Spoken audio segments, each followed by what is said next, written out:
Welcome back, aliens. This is Naveen Reddy from Telusko Learnings, and in this video we'll talk about RatingBar in Android. So what exactly RatingBar is? So if you download my app from Android Play Store, and if you can just go to the drawer, if you click on feedback to give me the feedback, and somewhere I will ask you about my rating. So I will ask you about my knowledge, innovation, interaction, and all this bar here, they are rating bar.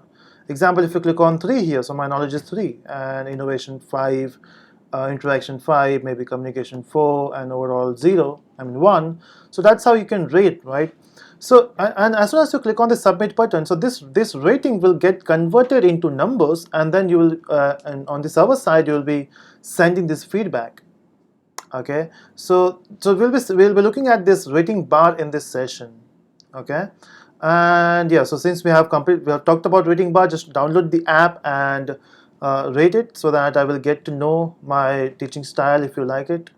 So now let's go back to Android Studio. Let's try to code it. So this is the blank project we have here. We have a linear layout as a layout, and in this we need some stuff, and we also have a main. We also have the Java file for that. Let's go to the XML file.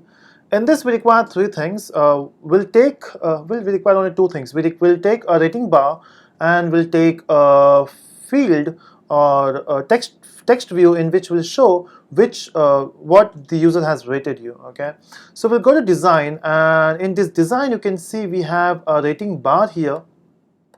Okay, so just drag this here on the screen, and you can see it here now, and we want to leave some space above. Okay, working. Let me just keep it in center itself.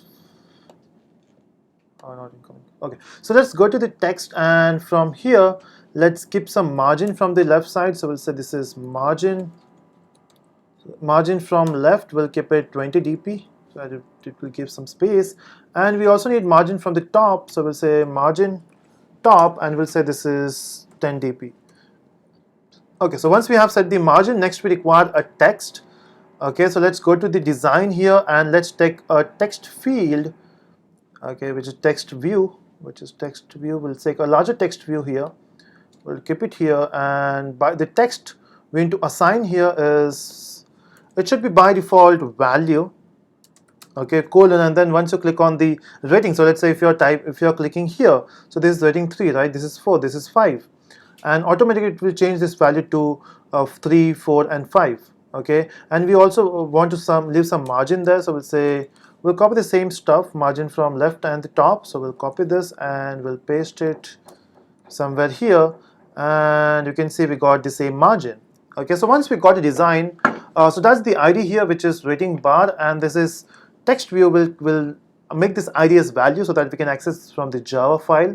And once we have done with the designing, let's come back to Java file, and in here what we'll do is we'll create those 2 objects, which is the rating bar and the text view. So we'll say this is rating bar, and we'll name this as RB. The next one is text view. We'll name this as value itself, and now let's initialize those 2 objects. So we'll say RB equal to, so in order to initialize we have to use find view by ID, as we have done in the last few videos. So we'll cast it with rating bar, and we'll say find view by ID. We'll say r.id.rating bar. The next thing we require is value, so which is a text field or text view to be specific. So that's text view, find view by ID. We'll say r.id.value. Now once we got these 2 objects, now what we need, as soon as a user clicks on the rating, like maybe 1, 2, or 3, it should show that rating in the value text view.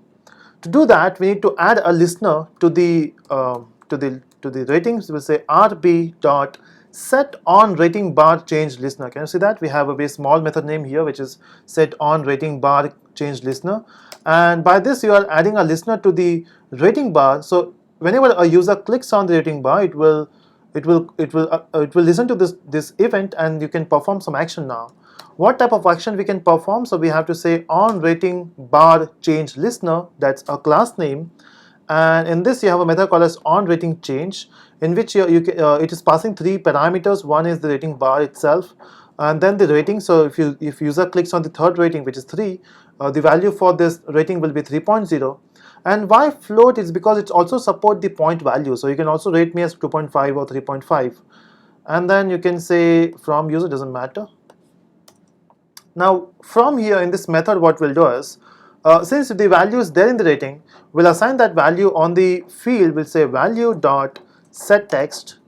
Okay, I also want the old value there, so I will say value is, and let's assign rating. Okay, so that's how you can set the value. I think it will work now. Let's run this code so that we'll get the output. I'll be using Nexus 5X as my emulator here, and if I open this, it will take some time to load. It will refresh this app. Let's wait for some time. So you can see it is loading that app here. So we got a rating here, which is 5 ratings, and then we got value. So if I click on 2 here, we got 2.0. Can you see that? And if I click on this 4, see, we have clicked on the half part of the star, right, which is 3.5. So it also provides you the point value. So if I click it at the end, is it working? So we got 3.5 and 4. So it is working with 0.5. Okay, so it's 0.5. Then we got 2, then we got 3 point, we can also say 2.5 here, right? So that's how you can rate any app or any person with the help of RatingBar. But we can also do some tricks here, right? Let's say I don't want these point values, I want only the perfect values, maybe 1, 2 or 3 or 5. So in this scenario, in order to make it perfect, what we can do is in the RatingBar, you can set one more property which is called as step size, and you can mention it as 1. Now when you specify the step size as 1, now it will directly jump from 1 to 2. It will not be 1.5 or 2.5. Okay. We can also change the color of it. To change the color, we have to use, so we have to use a property here. Okay, and the property name is progress. Yeah, so it is progress trend. We'll say Android, and inside that we have color. We can set any color. Let's say this is blue dark. Blue dark will do, right? Okay, now let's run this and let's see what's the output. So we got this output here. If I click on 1, 2, and even if I click in between, you can see we are not getting 3.5. We are getting only 4 because we have specified the step size as 1. Okay, so that's how you use rating bar in Android. It is quite simple, right? It is very helpful for your project, so do implement this if you require. So that's it. Thanks for watching, and do subscribe for further videos.